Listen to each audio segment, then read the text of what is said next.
आदरणीय अध्यक्ष जी, आपका आभार व्यक्त करना चाहूंगी कि आपने उत्तर प्रदेश के पीडीए समाज, पिछड़ा, दलित, अल्पसंख्यक आदि आबादी के साथ आए दिन हो रहे अत्याचार के बारे में प्रश्न पूछने का अवसर दिया सरकार से।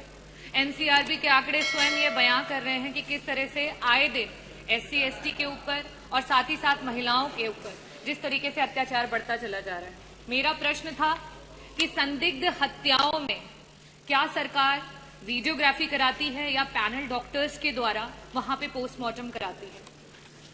अध्यक्ष जी, मैं सदन के माध्यम से कुछ ऐसे केसेस हैं, क्योंकि समय की बहुत बाध्यता है, इसके कारण कुछ ऐसे केसेस हैं जिसको मंत्री जी के सामने रखना चाहूंगी और उनकी फोटोज के साथ रखना चाहूंगी, क्योंकि ये ऐसी चीजें हैं जिसे देखना बहुत जरूरी है और उस पर कोई ठोस कार्यवाही करना भी बहुत जरूरी है। अविनाश सोनकर 32 साल का, अलीगढ़ से एक इलेक्ट्रॉनिक की छोटी सी दुकान चलाता था।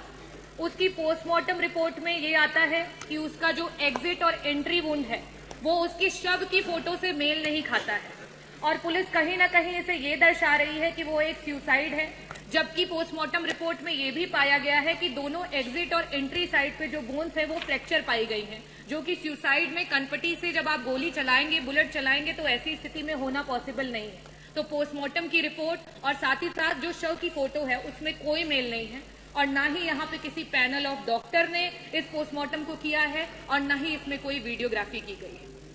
विशाल सोनकर 20 वर्ष का बच्चा, जिसकी कि बनारस में डूब करके मौत हो जाती है, जो कि पुलिस बताती है कि उन्होंने सुसाइड किया। वो एक जिम्नास्ट हैं, वो एक जिम्नास्ट थे, एक स्विमर थे और जीन्स, बेल्ट और टी शर्ट पहन करके उनका जो शव है उसकी फोटो है, जो मैं सदन के पटल पे रखूंगी। और इन्हें बताया जाता है कि इन्होंने सुसाइड किया। वो कहीं ना कहीं हत्या है, जिसमें पुलिस सिविल में उनके साथ नोकझोंक करती है, मारपीट करती है और उससे आहत होकर के वो डूब करके जान दे देते हैं। इनके पोस्टमार्टम में ना तो कोई पैनल ऑफ डॉक्टर्स है, ना ही वीडियोग्राफी की गई है। प्रियंका सोनकर, जो कि आगरा की रहने वाली थी, शादी के जस्ट 12 दिन बाद दहेज की वजह से उनकी मृत्यु हो जाती है। उनके पोस्टमार्टम रिपोर्ट उनके शव की फोटो से कहीं भी मेल नहीं खाते हैं। जो शव की फोटो है उसमें पूरा का पूरा खून उनके कपड़े में लगा हुआ दिखाई दे रहा है, लेकिन पोस्टमार्टम रिपोर्ट में कहीं भी नहीं दिखा रहा है कि उनका कॉज ऑफ डेथ क्या है। वहां यहां तक डॉक्टर ने ये लिखा हुआ है कि cause of death can not be ascertain.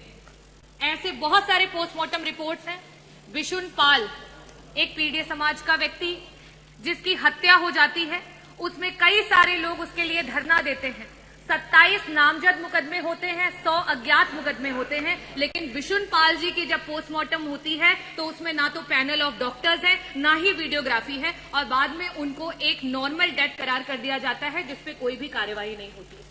ऐसे आए दिन बहुत सारे केसेस हैं जहां पे वीडियोग्राफी ना होने के कारण, पैनल ऑफ डॉक्टर्स ना होने के कारण एक दलित समाज का बच्चा उसके परिवार से चला जाता है। ना जाने कितनी आत्माएं जो हैं अशांत है सिर्फ और सिर्फ सरकार की नाकामी की वजह से, और वो परिवार रोज आए दिन कचहरियों के और आपके थानों के चक्कर काट रहे हैं।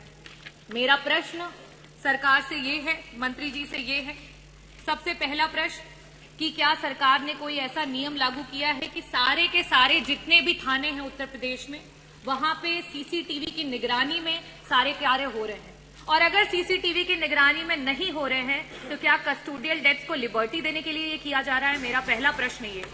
मेरा दूसरा प्रश्न ये है कि सरकार जो पोस्टमार्टम की रिपोर्ट्स हैं उसमें और शव की पिक्चर्स में जो अनियमितताएं पाई गई हैं, अगर ऐसी जितने भी केसेस हैं उनमें वापस से जांच के लिए कोई स्पेशल टीम लगा करके उनको वापस से जांच कराएगी, और साथ ही साथ सारे पोस्टमार्टम्स में, क्योंकि आज डिजिटलाइजेशन का जमाना है, तो क्या वीडियोग्राफी करा करके पोस्टमार्टम्स को कराने को शुरुआत करेगी?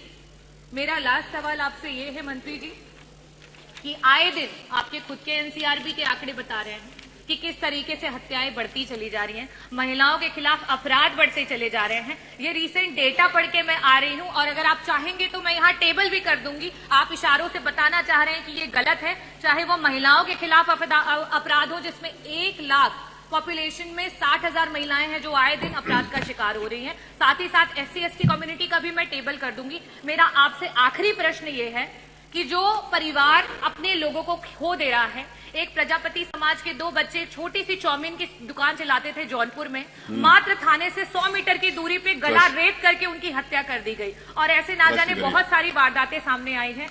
इन परिवारों को जहां से आज उनके भरण पोषण के लिए कोई नहीं बचा है, क्या सरकार उन परिवारों को कोई मुआवजा देगी और साथ ही साथ रोजगार की किसी स्कीम से जोड़ेगी? धन्यवाद। माननीय मंत्री।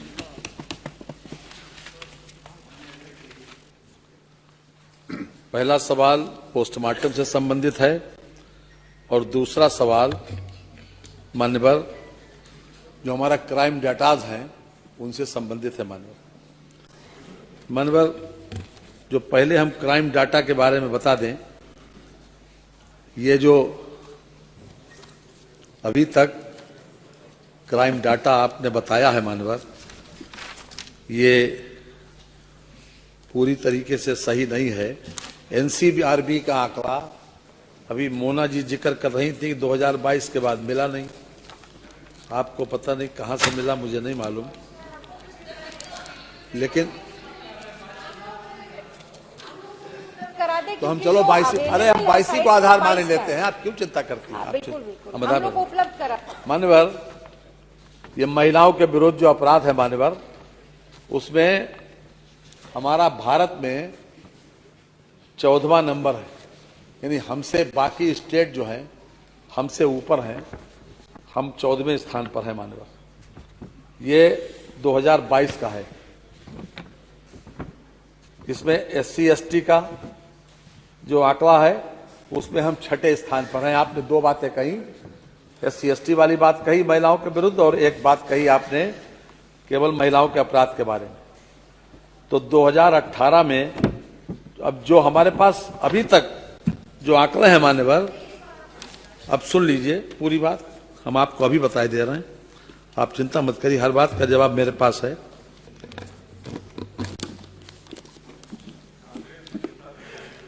हैं?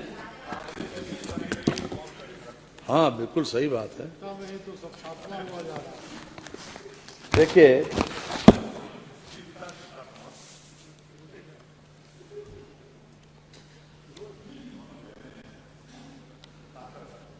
जो महिलाओं की बात कही इन्होंने, बलात्कार में नहीं, 1 मिनट पहले वहां से शुरू हूं। डकैती, बलवा, निवेदन जी, इन्होंने पहले हत्या की बात करी। तो 2016 में हत्याएं हुई थी 4667 और 2023 में हत्याएं हुई हैं 2787। 2024 में हत्याएं हुई हैं 2753। तो 2016 के मुकाबले में 2024 में 41.01% की कमी है हत्याओं में। आपने प्रश्न आपका हत्या के संबंध पहले था, और दूसरा आपने महिलाओं के बारे में बता दिया, तो हमने महिलाओं के बारे में भी आपको जानकारी दे दी। ये भी अपने आप में एक बहुत बड़ा वो है। दूसरा सवाल आपका यह है कि पोस्टमार्टम का, पोस्टमार्टम में जितना भी संजीदगी और सावधानी बरती जा सकती है मान्यवर, उतनी सावधानी मान्यवर हमारी सरकार के द्वारा बरती गई। ये अपने आप में रिकॉर्डेड फैक्ट है मान्यवर। जब यह सरकार हमारी आई तो सुप्रीम कोर्ट का एक जजमेंट आया, और सुप्रीम कोर्ट के जजमेंट जो है, that is suppose to be the law of the land. Article 141 मान्यवर यह कहता है कि जो भी सुप्रीम कोर्ट का आदेश है वो हमको एज इट इज मान्य करना चाहिए, उसके लिए कोई शासनादेश की आवश्यकता नहीं है मान्यवर। और उसी के आधार पर 1 अगस्त 2017 को एक शासनादेश हमारी सरकार के द्वारा जारी किया गया, डीजीपी के द्वारा, वो सभी वरिष्ठ पुलिस अधीक्षकों को प्रेषित किया गया। और उसके बाद भी इसमें पूरी सावधानी बरती गई। उसके हम अगर आप हमें अनुमति दें तो उसकी 4 लाइनें हम पढ़ के सुना दें हमारे बात। ये इसका जो पैरा पेज 2 और पॉइंट 3 का F, ये इंटरनेट के ऊपर आपको मिल जाएगा। ये परिपत्र संख्या पुलिस डीजीपी संख्या 22/17 है, 1 अगस्त 2017 को जारी किया गया। और इसकी postmortem must be conducted by the 2 doctors in the district hospital one of them, as far as possible, should be in charge of head of the district hospital. Postmortem shall be videographed and preserved. ये हमारे शासनादेश की भाषा है, जो supreme court के judgement के आधार के ऊपर हमने जारी किया है। जैसे ही सरकार आई, मार्च में सरकार आई और अगस्त में मान्यवर ये जारी कर दिया गया। अब बात आपके जो सवाल का दूसरा पार्ट है मान्यवर, आपने एक बात कही अलीगढ़ की, जो एक विशाल सोनकर की बात कही आपने, एक प्रियंका सोनकर की बात कही, एक आपने